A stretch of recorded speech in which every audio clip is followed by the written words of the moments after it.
ከልጅነቴ ጀምሮ ብቸኛ የምለው ህልሜ ምንድን ነበር ካላችሁኝ ሚሊዮነር መሆን ነበረ። በችግር ያደግኩ ልጅ ነበርኩ። ምንም አይነት ገንዘብ ወይንም ደግሞ መትረፍረፍን አይቼ አላደግኩም። ሁሌም ቢሆን ይህንን መግዛት አንችልም፣ አቅማችን አይፈቅድም እየተባልኩ ያደግኩ ልጅ ነኝ። ስለዚህ የህይወቴን ግብ ምን አደረግኩት? ሚሊዮነር መሆን፣ ስፔሻሊም ደግሞ በወጣትነት ጊዜ። በዛም የጀመርኩት ህይወት ከ16 ዓመቴ እስከ 20 ከ20 እስከ 25 ከ25 እስከ 30 ድረስ ብዙ አይነት ስራዎችን አከናውኜ ፈጽሜ ያለፍኩ ሰው በሆንም ግን ሚሊዮነር አልነበርኩ። ያው ደህና የሚባል ህይወት ግን አለኝ። ጥሩ የሽያጭ ሰራተኛ ስለነበርኩ የምኖርበትን ነገር አላጣሁም። ነገር ግን ዓላማዬ ሚሊዮነር መሆን ነበርና ያንንም ግብ ስላላሳካው ቆይ እስቲ ለራሴ ትንሽ የሚባል ጊዜ ልውሰድ አልኩና 2 ወር ራሴ ላይ በር ዘጋው። ሰልፍ ሜድ ሚሊዮነር የሚባሉትን ሰዎች ቁጭ ብዬ ማጥናት ጀመርኩ ማለት ነው። በራሳቸው ያለምንም ድጋፍ ወይንም ያለምንም ውርስ ራሳቸውን ሀብታም ማድረግ የቻሉ ሰዎችን ቁጭ ብዬ ማጥናት ጀመርኩ ለ2 ወር፣ ሌላ ምንም አይነት ነገር ሳላደርግ። ከድህነት ተነስተው ወደ ሀብት ማማ ያለፉ 10,000 የሚባሉ ሰልፍ ሜድ ሚሊዮነሮች ኢንተርቪው እንደተደረጉና ኢንተርቪዋቸውም ደግሞ በወረቀት መልክ ወይንም ደግሞ በጽሁፍ መልክ እንደተቀመጠም ደግሞ ሳቅ ለኔ ተመቸኝ ማለት ነው። እነሱ በህይወት ዘመናቸው ጥሩ የሚባለውን ነገር ያደረጉትን ነገር ይናገራሉ። የሰሩትንም ስህተት አቮይድ ያደረጉትንም ወይንም ደግሞ የሸሹትንም ነገር ተመለከቱ። ብዙ ነገሮችን በዛ ኢንተርቪው ላይ ስላገኘው እኔም ያንን ሁሉ ወሰድኩና የራሴን ቶክ አዘጋጀው። ሰዎች ፊት ቀርቤ ያንን ያነበብኩትን የወሰድኩትን ነገር እንዴት አድርጌ ያቀርበዋለሁ የሚለው ነገር ተመለከትኩ። ያንንም ንግግሬን The 21 Success Secrets of Self-Made Millionaires ብዬ ሰየምኩት። ከምንም ተነስተው ራሳቸው ሚሊዮነር ያደረጉ ሰዎች የተጠቀሙት 21 የስኬት ሚስጥሮች ብዬ አወጣሁለት። ታዲያ ከ2 ወር በኋላ ይህንን ንግግሬን በሰዎች ፊት ላቀርብ ቻልኩ ማለት ነው። ልክ ንግግሬን ከጨረስኩ በኋላ ታዳሚው እንዳለ ተነሳና ጨበጨበልኝ። እንዴት አይነት የሚገርም ንግግር ነው! ናስቲ እኛ ድርጅትም ይህንኑ ተመሳሳይ ንግግር አቅርብልን ብለው መጠየቅ ጀመሩ። እኔም ደግሞ ደስ ብሎኝ እሺ ብዬ ተቀበልኳቸው ማለት ነው። የ60 ደቂቃ ንግግር የነበረው ቀስ እያለ ወደ 90 ደቂቃ አለፈ። ከ90 ደቂቃ ወደ ግማሽ ቀን፣ ከግማሽ ቀን ወደ ሙሉ ቀን፣ ከዛም አልፎ ዓለምን እየዞርኩ ይህንን ተመሳሳይ ንግግር ማቅረብ ቀጠልኩ። በኦዲዮ መልክ ቀዳሁት። በተጨማሪም ደግሞ በቪዲዮ መልክ ማስቀመጥኩት። በዲጂታል መንገድ በህዝብ እጆች ላይ ሊገኙ ቻሉ። በተጨማሪም ደግሞ በመጽሐፍ መልክም ደግሞ ጽፌ አሳትሜያለሁ። ከዛ በኋላ እንግዲህ በሺዎች የሚቆጠሩ ሰዎች ሚሊዮነሮች ሲሆኑ ተመልክቻለሁ። ልክ እንደ ማስተር ሼፍ አድርጋችሁ ተመልከቱት። ከማስተር ሼፍ ጋር ጊዜያችሁን የምታሳልፉ ከሆነ በጣም ገራሚ የሚባሉ ወይንም ጣፋጭ የሚባሉ ምግቦችን እንዴት መስራት እንደምችሉ ማወቃችሁ አይቀርም፣ ትለምዳላችሁ። በስኬትም ካያችሁት ልክ እንደዚሁ ነው። ለምሳሌ አሁን 100 ሰው ውሰዱ። ከኮሌጅ የተመረቁ ከዩኒቨርሲቲ የወጡ 100 ሰዎችን ውሰዱና ከ100 ተመራቂ ውስጥ አንዱ እጅግ የተባለ ሀብታም መሆኑ አይቀርም። ሌሎች 3 ተማሪዎች ደግሞ በህይወታቸው ዘመን ውስጥ በጣም አሪፍ የሚባል ህይወትን መገንባት የሚችሉ ይሆናሉ። 15 የሚባሉት ተማሪዎች ደግሞ በህይወት ዘመናቸው የሆነችን ገንዘብ ከጎን ቁጭ አድርገው መተማመኛ ያገኙ ይሆናሉ። ነገር ግን 80% የሚሆኑትን ተማሪዎች ብትመለከቱ በህይወት ዘመናቸው ሩቅ የሚባል ደረጃ ላይ የማይጓዙ እስከ ጡረታ ዘመናቸውን በእድል ከደረሱ የዛኔ ደሃ ሆነው የሚቀሩ ማምሻ እድሜያቸውንም ከማረፍ ይልቅ እየሰሩ የሚሞቱ ሰዎች ይሆናሉ። አሁን እኔ የተማርኩ ሰው አይደለሁም። እስከ 12ኛ ክፍል ተምሬያለሁ። ከዛ በኋላ በልበል ተሰናብተሃል የሚል ሜሴጅ እንጂ ዲፕሎማ በፍጹም አልደረሰኝም ነበረ። ተማሪዎች ስራቸውን በትክክል እንዲሰሩ የኔን ስም እየተጠቀሙ ያስፈራሯቸው ነበር። ጠንክረህ ካልተማርክና ጠንክረህ ካልሰራ ልክ እንደ ብራያን ትሬሲ ትሆናለህ ይባላሉ። እነዛም ተማሪዎች እንደኔ መሆን ስለማይፈልጉ የቤት ስራቸውን በትክክል ይሰሩ ነበር። እኔም ደግሞ ከሃይ ስኩል እንደወጣው መጀመሪያ ያደረግኩት ነገር ስራ መፈለግ ነበር። የመጀመሪያውም ስራዬ በሆቴል ውስጥ ሳህን ማጠብ ነበረ። በሰዓትም $1 ከ12 ሳንቲም ይከፍሉኝ ነበረ። አስታውሳለሁ ፕሮሞት ስደረግ ወይንም ደግሞ የስራ እድገት ሲሰጠኝ ደሞዜን $1 ከ14 ሳንቲም አድርገውልኝ ነበረ። 2 ሳንቲም የደሞዝ እድገት ስለተደረገልኝ እንዴት አይነት ደስታ ላይ እንደነበርኩ አሁንም ድረስ አስታውሰው ደስ ይለኛል። ለብዙ ዓመታት እነዚህ የልፋት የሚባሉ ስራዎችን እየሰራው ነው ያለፍኩት። ሳህንን እያጠብኩ ነው የጀመርኩት። ያንን ስራ እስካጣሁበት ጊዜ ድረስ ስሰራው ነበረ። ከዛም ደግሞ ወደ መኪና ማጠብ አለፍኩ። ያንንም ስራ ድጋሚ እስካጣ ድረስ አሁንም በዛ መንገድ ላይ እየቀጠልኩ ነበር። ወደ ጽዳት ድርጅት ውስጥም ገብቼ የጽዳት ሰራተኛ ሆኜ ያገለግልኩ። ያላጸዳሁት ነገር የለም። መሬት፣ ግድግዳ፣ ሽንት ቤት ሁሉ ነው። ልጅነቴ የጠቀመኝ እዚህ ጋር ነው። በቃ ልክ ከስራ ስባረር እንደ ፌሊየር ወይንም እንደ ውድቀት ሳይሆን የምመለከተው እስከዛሬ ሰርቼ የማላውቀውን ስራ ደግሞ ልፈልግ ብዬ ያልሰራሁትን ስራ ፈልግና ደግሞ አዲስ ስራ እሰራለሁ ማለት ነው። በአሁኑ ጊዜ አንድን መስሪያ ቤት ለመልቀቅ ካሰባችሁ ወይንም ደግሞ እነሱም እናንተን መሸኘት ከፈለጉ ከ2 ሳምንት በፊት ይነግሯቸዋል። ይሄ ወር የመጨረሻ ወር ነው ትባላላችሁ። ሌላ ስራ ትፈልጋላችሁ በዛች በ2 ሳምንት ጊዜ ውስጥ። በእኛ ጊዜ ግን ከስራ እንደተባረርን የምናውቀው የስራ ቦታችን ላይ ስንገኝ ነው። በቃ ከዚህ በኋላ አንፈልግም ይላሉ። ደሞዛችሁን ይሰጧቸዋል፣ ይሸኟቸዋል። ስለዚህ ወዲያውኑ ከተሰናበታችሁ ደግሞ ቶሎ ብላችሁ ስራ ለማግኘት ትንሽ መቸገራችሁ አይቀርም። ስለዚህ ብዙ አይነት አክቲቪቲዎችን አደርግ ነበረ። በቃ ከቦታ ቦታ እየሄድኩ ፈልጋለሁ። መኪና ውስጥ ነው ማድረው። እንደዚህ አይነት የህይወት ሁኔታ ላይም በሆን ግን ሁሌም ቢሆን አይምሮዬ ውስጥ አንድ ፋንታሲ ብዬ የምመዘገበው ነገር አለ። በቃ ልክ እንደ ቀን ቅዠት ብላችሁ አስቡት። የሆነ ሰዓት ላይ በጣም ትልቅ የሚባል ባለሀብት እንደመሆን ይሰማኝ ነበር። እየወጣው ንግግር ወደ ማድረግ ህይወት ውስጥ ከመግባቴ በፊት እንግዲህ የነበረኝን ነገር እየነገርኳችሁ ነው። ያቺን 2 ወር ወስጄ ግን ህይወቴን ለመለወጥ ከለፋው በኋላ እነዚህ ከድህነት ተነስተው ህይወታቸውን የለወጡ ሚሊዮነሮች ምን ቢያደርጉ ነው የሚለውን ነገር ካየው በኋላ ግን እያንዳንዱን የማነበውን ነገር በጣም በቀላል መንገድ ማስተዋል ጀመርኩ። ምክንያቱም የሚናገሩት ነገር በጣም ቀላል ነገር ስለነበረ። ታዲያ እነዚህ ከድህነት ተነስተው አሁን ሚሊዮነር የሆኑ ሰዎች እነዚህን ቀላል ነገሮች አድርጌ ነው ሀብታም የሆንኩት ማለት የሚችሉ ከሆነ ማንኛውም ሰው እኮ መሆን ይችላል አልኩ።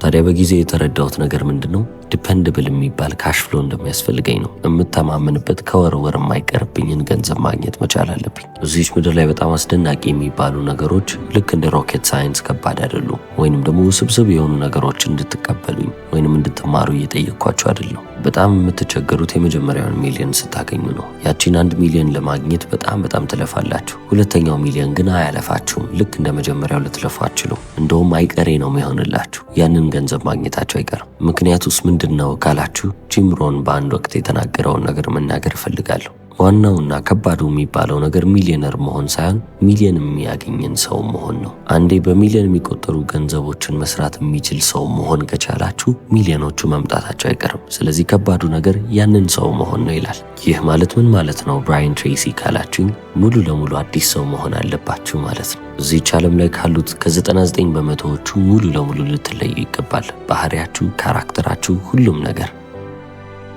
ሐቀኝነትን በፍጹም ከመንገዳችሁ ላይ ልታወጡ አይገባም። ዲስፕሊን የህይወታችሁ ዋና መሰረት መሆን አለበት። ግንኙነቶቻችሁ በጣም የተመረጡ መሆን አለባቸው። አጠገባችሁ የሚቀመጠው ሰው ወይንም ደግሞ በአካባቢያችሁ ላይ የሚኖሩት ሰዎች ትልቅ የሚባል ኳሊቲ ያላቸው ወይንም ደግሞ እናንተን ሊያሳድጓችሁ የሚችሉ አይነት ሰዎች መሆን አለባቸው። ለእናንተ ዋጋ የምትሰጡት ነገር ምንድነው? ዋጋ ለምትሰጡት ነገር ቅድሚያ መስጠትን ማወቅ መቻል አለባችሁ። በተጨማሪም ደግሞ ቅድሚያ ለሰጣችሁት ነገር የልባችሁን አውጥታችሁ መስራት የምትችሉ ሰዎች መሆን አለባችሁ። እነዚህን ነገሮች አላደርግም የምትሉ ከሆነ ምንም አይነት ማሳካት የምትፈልጉትን ነገር ልታሳኩ የምትችሉ አይነት ሰዎች አትሆኑ። ስለዚህ አሁን እንደተባባልነው የመጀመሪያ ሚሊዮናችሁን እስክትሰሩ ነው። ያንን ሚሊዮን ከሰራችሁ በኋላ እናንተ አዲስ ሰው መሆን ትችላላችሁ። ያ ማለት ለእናንተ ምስክርነት ይሆናችኋል። ማስረጃችሁ ነው። 1 ሚሊዮን ሰርቻለሁ፣ 2ኛውን ሚሊዮን መስራት የማልችልበት ምንም ምክንያት የለም ብላችሁ በራሳችሁ እንድታምኑ ያደርጋችኋል። 2ኛው ሚሊዮን በጣም ቀላል ነው እያልኳችሁ አይደለም። ነገር ግን ምንም ቢሆን እንደ መጀመሪያው አያለፋችሁም እያልኩ ነው። ስለዚህ አሁን እነዚህ በጣም ስኬታማ የሚባሉ ሰዎች ከያዟቸው ወይንም ደግሞ ካነገቧቸው ነገሮች ውስጥ አንድ የወሰድኩት ነገር ምንድነው ካላችሁ ድሪም ቢግ ድሪምስ እላችኋለሁ። ካለማቸው አይቀር ትላልቅ ህልሞችን አለሙ። ሰልፍ ሜድ ሚሊዮነር የሚባሉት ከድህነት የመጡ ናቸው። ምንም ሳያገኙ ህይወታቸውን የሆነ ደረጃ ላይ ያደረሱ ናቸው ብያቸዋለሁ። እነሱም በእያንዳንዱ ኢንተርቪዋቸው ላይ ወይንም ደግሞ በጻፉት መጽሐፍ ላይም ስመለከት አንድ በጋራ የሚገልጹት ነገር አለ፣ ወይንም ደግሞ ያለፉበት ተመሳሳይ መንገድ አለ። የችግር ጊዜና ዘመናቸውን የቀየሩበት አንድ አጋጣሚ እንዳለ ሁሉም ይናገራሉ። ያም ደግሞ ውሳኔ የወሰኑበት ቀን ነው። እስከዛሬ የሆንኩትን ሰው አልሆነም፣ ከዚህ በኋላ እለያለሁ፣ እለወጣለሁ ብለው የወሰኑ ናቸው። ስለዚህ ያ ዊሊንግነስ በእናንተም ህይወት ውስጥ ያስፈልጋቸዋል። በቃ ልትወስኑና እኔ እለወጣለሁ ብላችሁ ልታምኑ ይገባል። ያ ማለት ምን ማለት ነው? ብዙ ሰዓት መስራት ካለባችሁ ትሰራላችሁ። ዋጋ መክፈል ካለባችሁ ዋጋ ትከፍላላችሁ። መስዋዕትነትን መክፈል ካለባችሁም ልክ እንደዛው።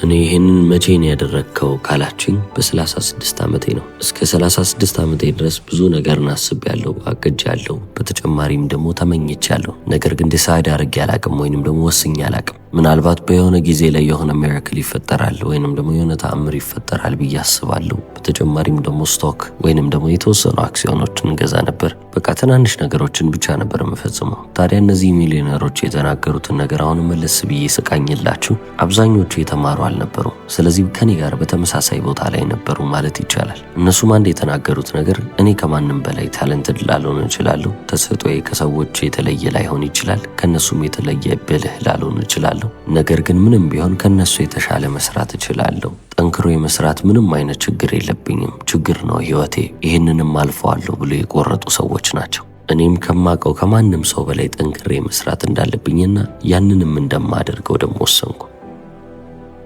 ከማንም ሰው ቀድሜ እነሳለሁ፣ ከማንም ሰው በላይ እሰራለሁ፣ እነሱም ከተኙ በኋላ አለፋለሁ፣ እሰራለሁ። በቃ ይህንን ለማድረግ ዝግጁ ነኝ ያልኩ ሰው ነበርኩ። ለምን ይህንን ለማድረግ ወሰንክ ካላችሁኝ ሰልፍ ሜድ ሚሊዮነር የሚባሉትን ስመለከታቸው በሳምንት በአማካይ 60 ሰዓት ይሰራሉ። በሳምንት 6 ቀን ቢሰሩ 6ቱንም ቀን ለ10 ሰዓት ይሰራሉ ማለት ነው። እጅግ በጣም ሀብታም የሚባሉ በጣም ጥቂት የሚባሉ ሰዎች ብቻ ናቸው በሳምንት 5 ቀን እና ከዛ በታች የሚሰሩት። እንደውም አታገኟቸውም። ስራቸውን ዴሌጌት ያደርጋሉ ወይንም ደግሞ ለሌላ ሰው ያስረክባሉ።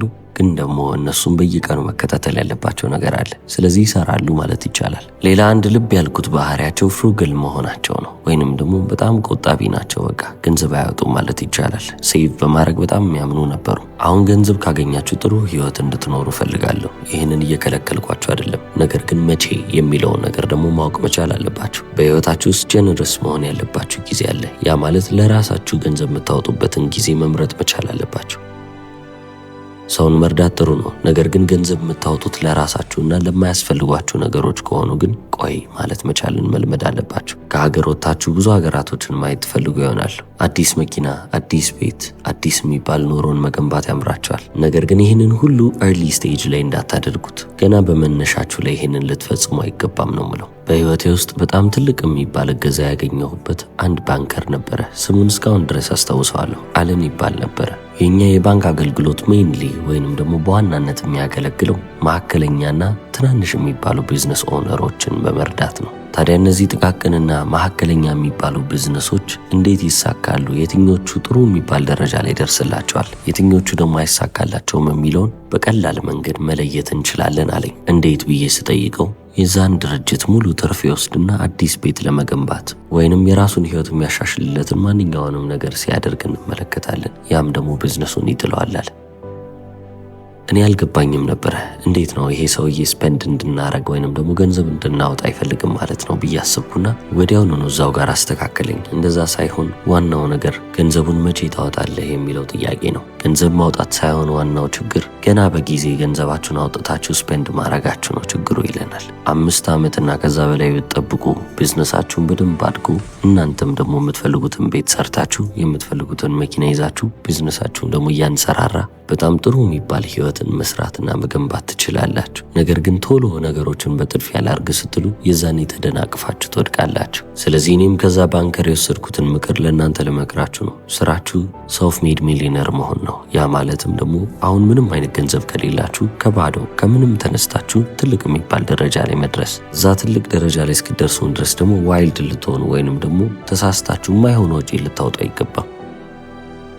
ዓለማችን ላይ 87 በመቶ የሚሆኑት ሚሊዮነሮችና ቢሊዮነሮች ሰልፍ ሜድ ናቸው ወይንም ደግሞ ከምንም ተነስተው ያደረጉ ሰዎች ናቸው። ስለዚህ እናንተም እዛ ቦታ ላይ የማደርሱበት ምንም አይነት ምክንያት የለም። እናንተም አንድ ምርጫ መምረጥ ወይንም ደግሞ አንድ ውሳኔ ብቻ መወሰን ነው ያለባችሁ። ማንም ሰው ከእናንተ በላይ የተሻለ አይደለም። ማንም ሰው እናንተ የሌላችሁን ነገር ኖሮት አይደለም። ነገር ግን እናንተ ማድረግ ያልፈለጋችሁትን ነገር ያደረጉ ናቸው እዛ ቦታ ላይ የተገኙት። ሌላ ሰው ማድረግ የቻለው ነገር ከሆነ እናንተ ማድረግ የማትችሉበት ምንም አይነት ምክንያት የለም። እንደውም አንዳንዶቹን ሀብታሞች ወይንም ደግሞ ባለጸጎች ብትመለከቱ አሁን እናንተ ካላችሁበት ቦታ የባሰ የሚባል ሁኔታ ላይ የነበሩ እናንተ በህይወታችሁ አይታችሁ ከማታውቁት ችግር ላይ ተነስተው እዚህ ቦታ ላይ የደረሱ ናቸው። ስለዚህ እናንተ መነሻችሁ ከነሱ የተሻለ ከሆነ መድረሻችሁ ለምን ከነሱ የተሻለ መሆን አይችልም? አብርሃም ሊንከን በአንድ ወቅት የተናገረው ነገር አለ። ሀብታም የሆነን ሰው ስትመለከቱ ማንም ሰው ሀብታም መሆን እንደሚችል ማስረጃን አገኛችሁ ማለት ነው ይላል። ስለዚህ ዓለማችን ላይ ሰልፍ ሜድ ሚሊዮነርና ቢሊዮነሮች ከበዙ